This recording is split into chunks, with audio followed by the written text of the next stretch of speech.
On today's interview, I have got historical fiction author Gabriella Saab talking about her new novel, Daughters of Victory. Gabriella, how are you? I'm doing great. How are you? Thank you so much for joining me. Thank you so much for taking your time to talk with the aspiring authors Of who course. subscribe here to the Indie Author Method podcast. Yeah, absolutely. I'm so happy to be here and to hopefully share a little insight. So let's get into that then. First Yeah. thing is, how did you know you wanted to be an author? Ever since I was a little girl, I loved reading, first of all. And so Okay. the love of writing kind of stemmed out of that. So I was probably 5 years old, I think, when I read Nancy Drew for the first time. And I thought it was so cool. And I decided to write a little story, like sort of in that Nancy Drew vein. It was a little mystery. And so that was the first thing I'd ever written for fun and probably ever really written anyway. I mean, I hadn't been in school that long. So I just remember thinking that was so much fun to be able to come up with my own stories and my own worlds. And I was just so inspired by anything I read from that point onward. Whatever I was reading was kind of reflecting the types of stories I was writing. And I wanted to be an author from that day forward. And by the time I got to high school, that's when I seriously was looking at, okay, if I'm going to actually make this work, what is that process like? What is the actual publishing world like? So that's when I started kind of looking into the industry as a whole. So now that you're doing it professionally, what is your writing process like then? Because you write a lot of historical fiction, I so I assume that do. there's a ton of research that goes into that. Yes. Yes. So obviously the process kind of depends on where I'm at in a project, but let's just talk examples from start to finish. When I get an idea for a project, the first thing I do is research it, of course, because I don't want to start writing. Every historical author is different, but personally, I want to know my story before I start writing it. So I spend a lot of time actually developing that story, both historically and in the fictional sense. So I'll spend a few months researching to make sure I'm not going to run into something that's going to, totally throw off my plot because it's not historically plausible or for whatever reason. And then I also develop the story. So I do a full synopsis first, and then I break that down into a chapter outline. And at the same time, I'm kind of developing my character arcs and my themes and my setting and just all those little pieces and parts that go into a story. And so once I've broken down that chapter outline that's got my story, I've also got an outline of the actual history kind of running at the same time. So then I basically kind of call it my roadmap. So when I get in a car and I'm going somewhere, I'm not just blindly driving. Some people can do that. I can't. I need to know my destination. I need to know where all my turns are and my stops and my landmarks and all these things. So just like when you plug in an address into your, Google Maps or whatever it is, it tells you the directions. And so then once you're driving, even if you kind of veer off the beaten path, that's okay. You're still going to get there. It's going to redirect you. And so that's kind of what this process does for me. So I have this outline. So when I physically get into the writing, the story's still going to change. It's always going to change the more you get to know it and the more you get to understand it. Of course, things are going to be different than I thought they were going to be. But because I've done all this prep work and I know the history so well by this point and I know my goals for the story, then I can kind of make those changes in my outline and in my process as I go. And it's not going to throw me off completely. I'm just going to redirect and we're still going to keep going and we're still going to get to where we wanted to go. I think that's really interesting. Excuse me. I think that's really interesting. And it's something that the aspiring authors who are watching this need to know is that you, just like many other authors who are successful at this, do not just sit down with an idea and say, chapter one, Yep. let's go. It takes a ton of background work first before you even start. Definitely. For You know, that sure. that once upon a time, dot, dot, dot. You Exactly. kind of And have to regardless of know. genre, if historical is not your thing, Mhm. you still, need to kind of know what your purpose is in this story, in whatever genre. So it all Right. takes that time. I'm much the same way. I always start with what I call my roadmap as well, Yeah.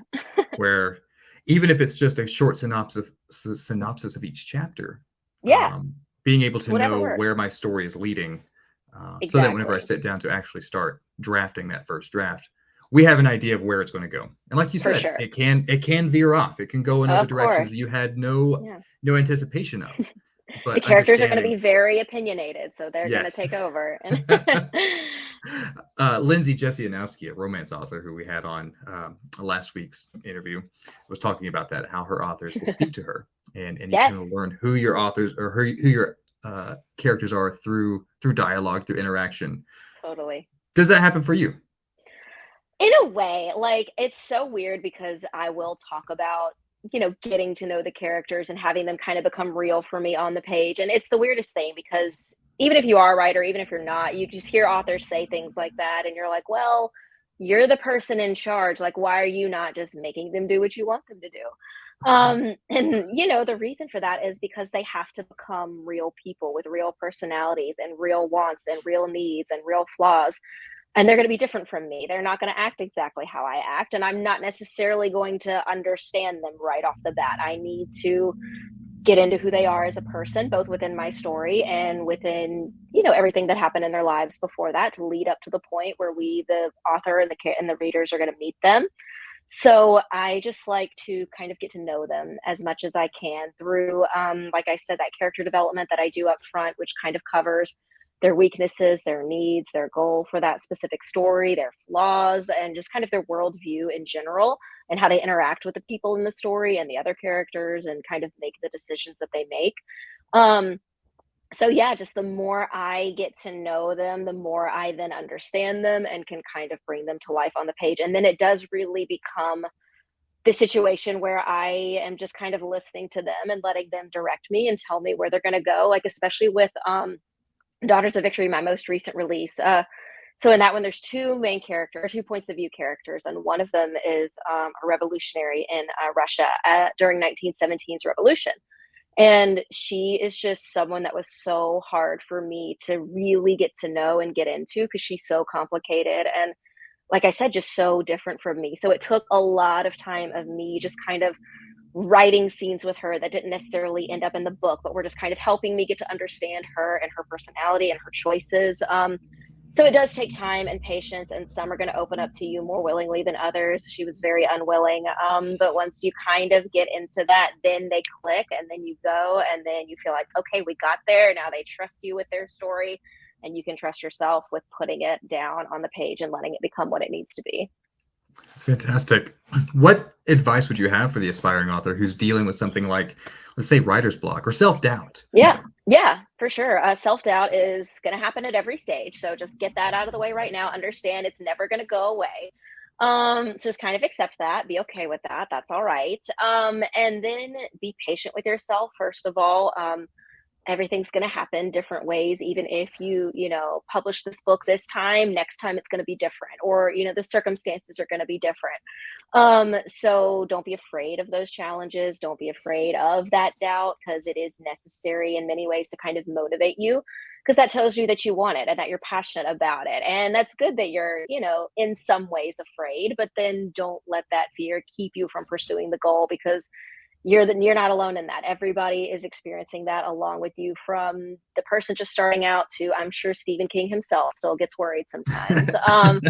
So that's okay. Just kind of take comfort and solace in that, and knowing that everybody's going to feel that way, and then let that motivate you to kind of hone your craft and study your craft and become the best writer you can. All of us, I hope, that are writing, I know I certainly am always trying to improve and to learn, both from the things I read and from other writers and from craft books, and from things like this, where I can go and listen to other people and learn from them and their processes. So everything is useful, everything is helpful, and same with your life experiences as well. Get out there and do other things other than write, because that is all going to inform your writing and your storytelling and just make it better overall. I think that's really interesting, though, and something for aspiring authors to remember is that even you say you read craft books and you Oh continue yeah, studying the craft and studying your own process, and absolutely. using your writing to learn more about your craft. For sure. For sure. Yeah. Because even though I have my process that works for me, there are still other things that'll come up that I'll say, oh, that's interesting. I've never tried that. Let me try that. Mhm. Because also,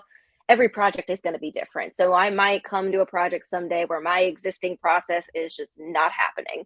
And then I have to kind of pull back and say, okay, why am I having trouble here? What's going on? And maybe something from a different craft perspective is what's going to get me over that hump, so then I can get into that process that does work for me, but I just kind of needed another way to get there. So it's definitely important to keep your horizons open in that regard.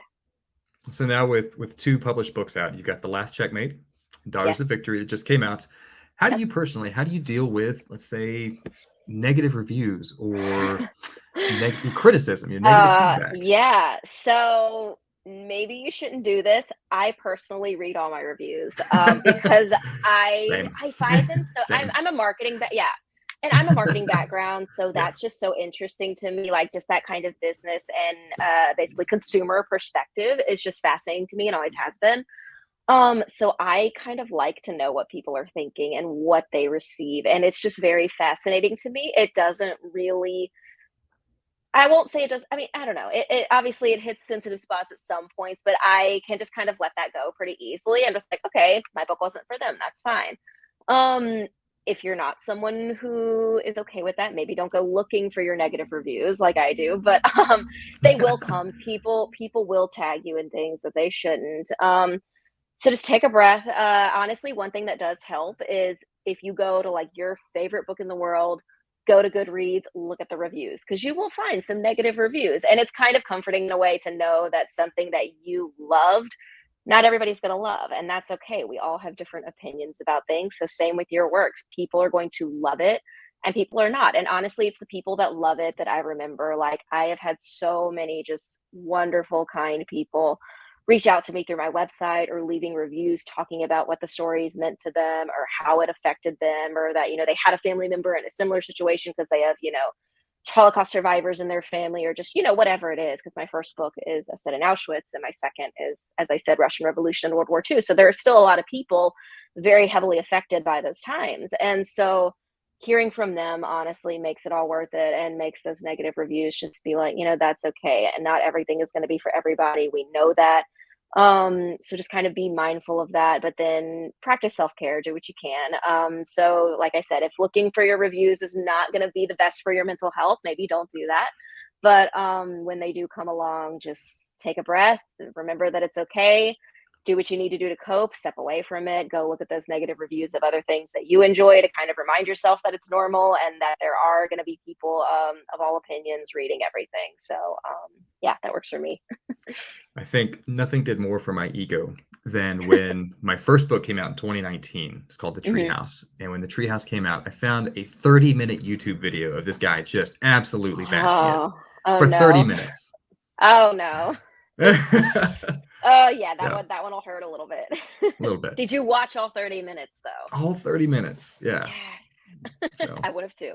So well, does Gabriella Saab have a favorite book of all time?